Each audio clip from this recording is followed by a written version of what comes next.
Hi guys, welcome back to the channel. बात करेंगे 20 days to CET. By the way, CET is happening, अपने 20 दिन बचे हैं and lot of confusion is there कि sir कर पाएंगे नहीं कर पाएंगे वगैरह वगैरह वगैरह। तीन बच्चों के बारे में मैं बात करूंगा, below average, average and topper. Topper क्या करना चाहिए, एक एवरेज बच्चे ने क्या करना चाहिए, एक बिलो एवरेज बच्चे ने क्या करना चाहिए, सेक्शन बाय सेक्शन उसके बारे में बात करेंगे and what is the strategy to crack Jamnalal Bajaj. देखो, सबसे पहली बात एक समझ लो कि अगला जो 20 दिन है आपका फोकस होना चाहिए कि भाई मेरा स्कोर ऑप्टिमाइज मुझे करना है किसी भी हालत में। पहली बात, किसी भी चैप्टर को लेके, किसी भी टॉपिक को लेके don't get emotional, don't get sentimental about it कि सर मुझे कॉन्ट्स नहीं आता है, मैंने सुना है कॉन्ट्स बहुत डिफिकल्ट आता है। देखो, लास्ट ईयर तक जो सीडी का पेपर था वो काफ़ी वियर्ड आता था। उसमें अगर आप देखोगे 30-35% का अरिथमेटिक कभी आया है, कभी बहुत ज़्यादा क्वेश्चंस दिया है कि आए हैं वगैरह वगैरह वगैरह। सो थोड़ा सा वियर्ड रहा है CET her bar. But at the end of the day मैंने ये देखा है कि वही बच्चा स्कोर कर पाता है जिसका फोटे बहुत ज़्यादा अच्छा है और वो अपने फोटे पे बहुत ज़्यादा काम करता है। फाइन। सो अगर आपको लगता है कौन से आपको डर है, आप दिन भर कौन लेके बैठे हो, आप अपना डर भगा रहे हो, डोंट डू दैट। वो हेल्प नहीं करेगा आपको, ठीक है। सो अगर मैं लास्ट ईयर तक बात करूँ, सीईटी वियर था। इस बार सब कुछ अच्छा हो रहा है मेरे ख्याल से, वेबसाइट प्रॉपरली बिल्टअप हो रही है, उन लोगों ने कहा भी हम रिस्पॉन्स शीट वगैरह देने वाले हैं। सो आई बिलीव इस बार सीईटी के जैसा होना चाहिए। बट अगर हुआ नहीं भी तो भी कोई लोड नहीं है, जम्बल्ड पेपर भी आता है तो भी कुछ प्रॉब्लम नहीं होगा। अब इसमें हम बात करना चाहते हैं कि यार वो सिनेरियो में अगर हम देखेंगे तो डिफिकल्ट चीज़ें क्या आती है और हमें स्कोर कहाँ से ऑप्टिमाइज करना है। सबसे पहला आपका जो स्कोर ऑप्टिमाइजेशन होगा वो होगा विजुअल रीजनिंग के साथ, ठीक है। विजुअल रीजनिंग में 25 क्वेश्चन आते हैं। ये 25 क्वेश्चन का जो पैटर्न है वो हर साल सिमिलर आता है। इस वाले सेक्शन में, इस वाले एरिया में ज़्यादा उथल पुथल नहीं हुई है। सो अगर आप बिलो एवरेज हो, आप एवरेज हो, अगर आप टॉपर कैटेगरी में आना चाहते हो, आप 25 में से 20 या 18 प्लस आराम से जा सकते हो। ये तुम्हारा टारगेट होना चाहिए। एक बच्चा जो जेबी चलता है वो यहाँ पे कम से कम 22 से लेकर 23 का टारगेट करता है।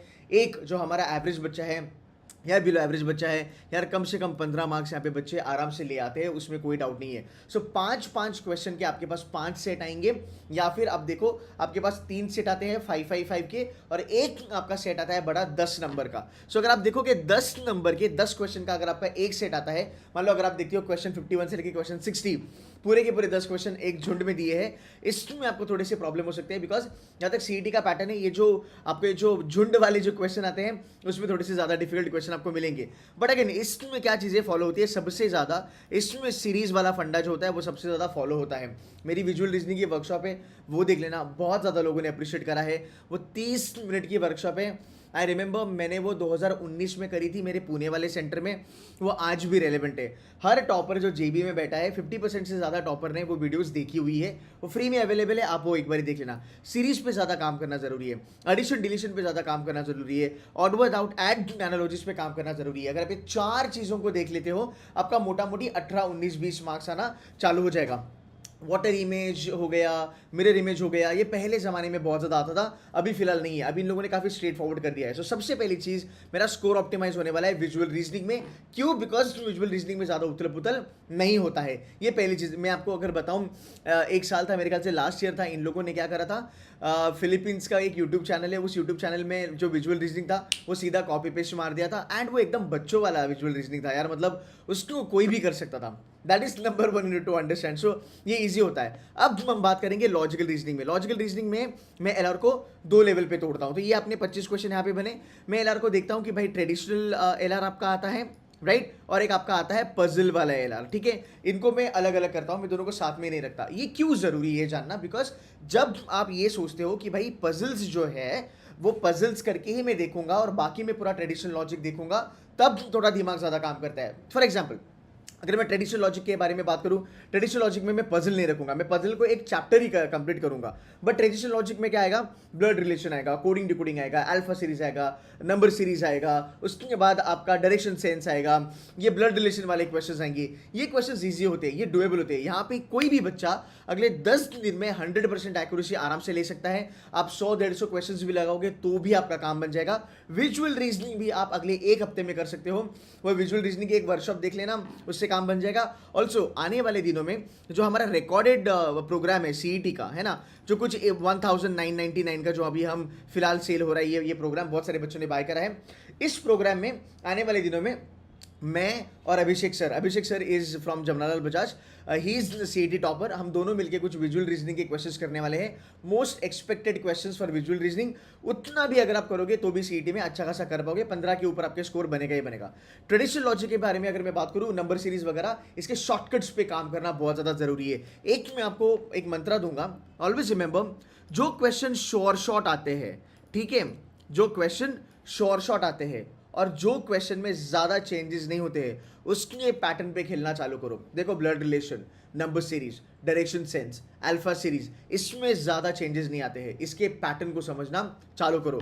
मैंने नंबर सीरीज का एक सेशन लिया था मेरे बच्चों के साथ, आज मेरे चैनल पे वो वीडियो आ जाएगी, 25 मिनट की वीडियो है, वो देख लेना, आपका पर्सपेक्टिव चेंज हो जाएगा। यहाँ पे मेरा टारगेट क्या होगा, ये मेरा स्कोर ऑप्टिमाइजेशन है यार, इसके मैं 100, 150, 200 क्वेश्चन लगाने वाला हूँ आने वाले दिनों में, ज़्यादा नहीं करना है। देख यार, अगर तू लॉजिक के बैठे ना, मिक्स्ड क्वेश्चन, थोड़ा बहुत ब्लड रिलेशन, थोड़ा बहुत डायरेक्शन सेंस, अगर तू इसके दिन में 50 क्वेश्चन भी लगाता है ना, आने वाले 10 दिनों में तुम 500 क्वेश्चन कर लोगे।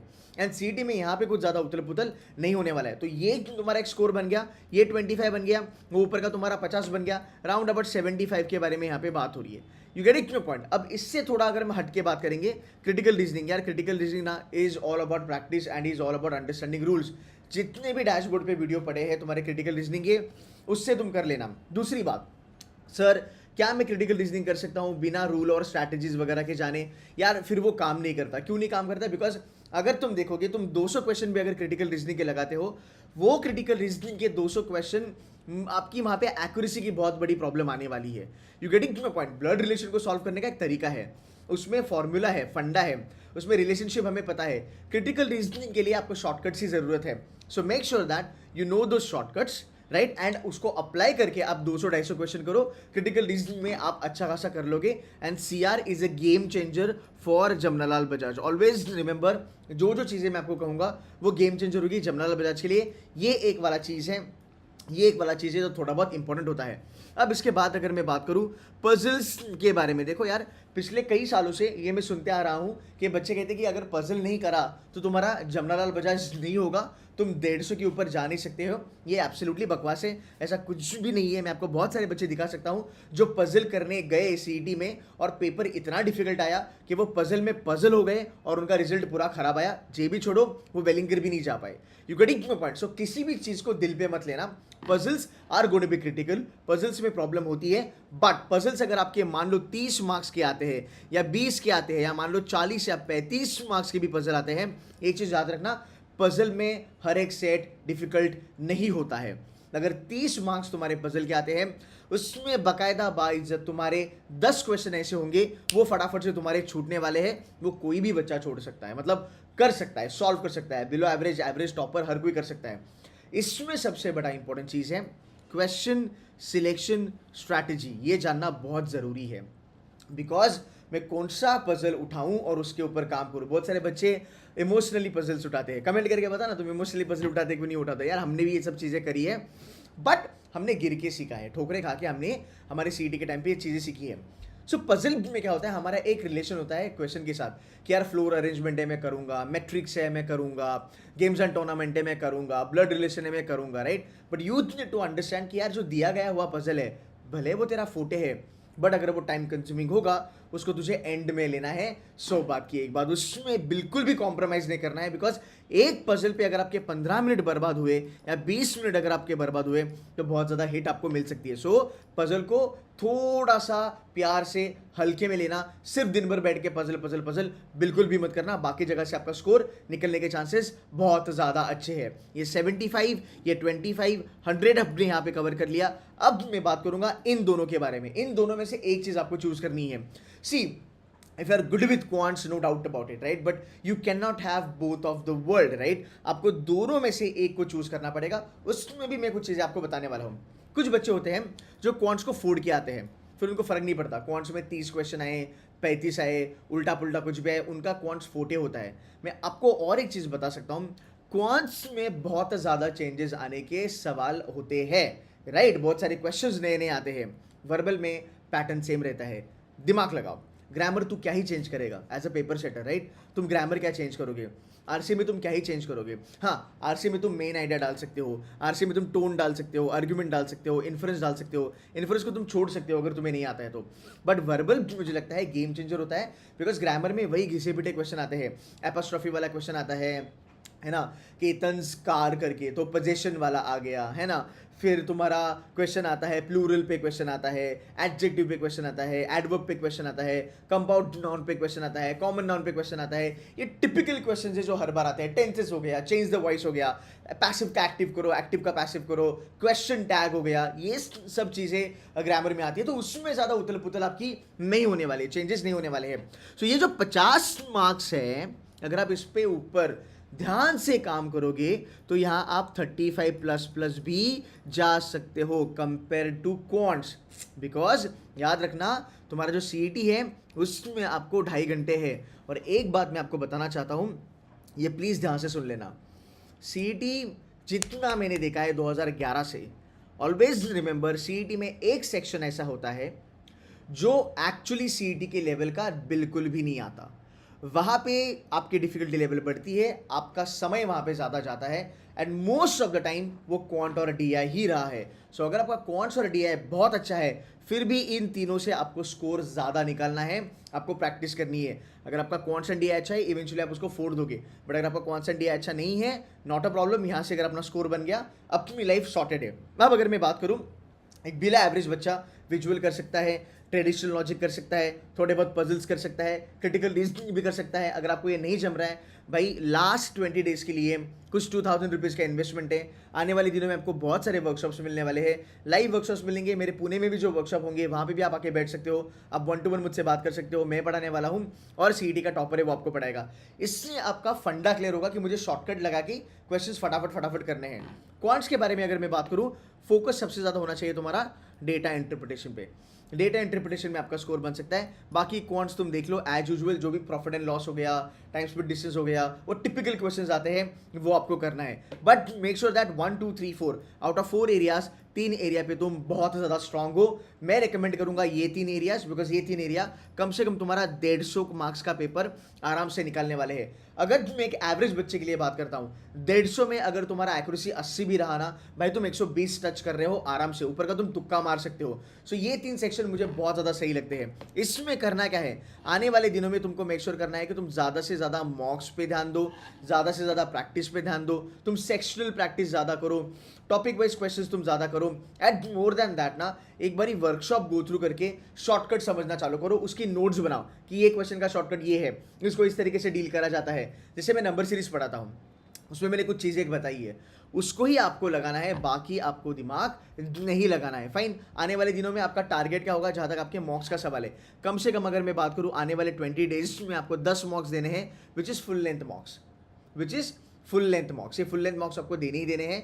अगर आपको लगता है कि सर 10 मॉक कम है मेरे लिए, आप और 10 मॉक दो। ये पैसिव लेवल पे देना। पैसिव मतलब ओपन करके रखा आपने मॉक, आप सॉल्व नहीं कर रहे हो, आप खाली क्वेश्चन देख रहे हो, क्वेश्चन को देख के समझ रहे हो क्या ये क्वेश्चन मुझे आता है।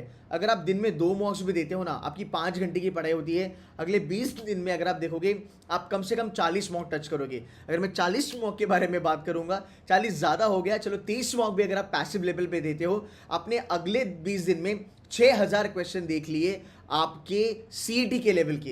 यार अगर आप 5-6 हज़ार क्वेश्चन अगर आप देख लेते हो आने वाले 15-20 दिन में, आपको क्या लगता है सीईटी उसके भी बाहर आएगा? चल कितना भी बाहर आएगा, 80% पेपर तो सिमिलर आएगा।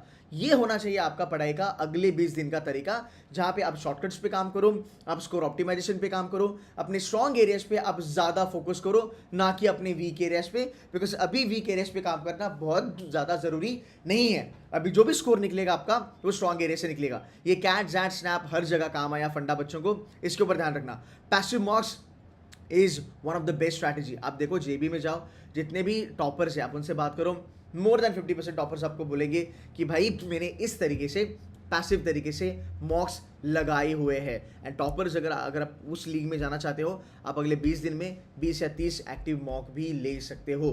बट आने वाले दिनों में अगर आप एक एवरेज बच्चे हो, आपका फोकस ज़्यादा होना चाहिए कि मैं चीज़ें लर्न करूँ और मेरा स्कोर बढ़ाऊँ।